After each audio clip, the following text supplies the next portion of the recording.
আমাদের ন্যায্য দাবিটুকু দিয়ে দেওয়া হোক। আমরা শুধু চাই যে আমাদের একটা নির্দেশনা বা প্রজ্ঞাপন দেওয়া হোক, যার কারণে আমরা এখানে সবাই এসে একত্রিত হয়েছি।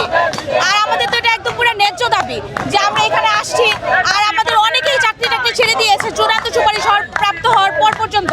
তো এখন তারা কোথায় যাবে? এটা তো শুধু একজনের এখানে কথা না, 14,000-এর সাথে 14,000 পরিবারেরও এখানে অ্যাডজাস্ট আছে। আর পারিবারিক দিক থেকে মানসিক দিক থেকে সব দিক থেকে আমরা খুবই মানসিক যন্ত্রণার মধ্যে আছি যে আমাদের এটা নিয়ে একদম পুরো ঝুলে আছি পুরো, এটা এভাবেই বলা যায়। তো আমাদের এটাই দাবি যে আমাদের প্রজ্ঞাপন দিয়ে আমাদের একটা নিশ্চিন্তকরণ করা হোক, এটুকুই বলার ছিল।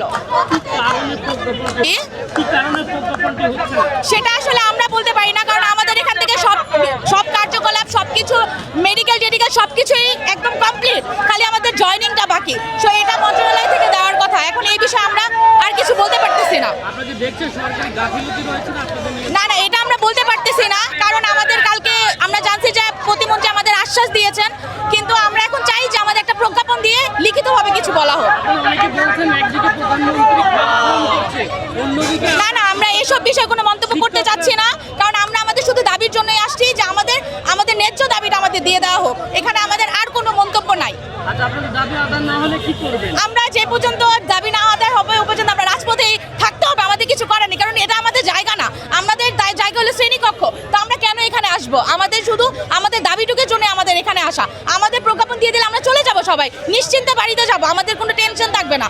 আমরা সব দিক থেকে চিন্তার মধ্যে আছি, মানসিক আর্থিক সব দিক থেকে টেনশন। এটা আসলে বলে বোঝানো যায় না যে এতদিন হয়ে গেছে, 2.5-3 মাস হয়ে গেছে, এখনো পর্যন্ত আমরা একটা কিছু বলার নাই, ভাষাও পাই না যে আসলে এটা নিয়ে কী হবে।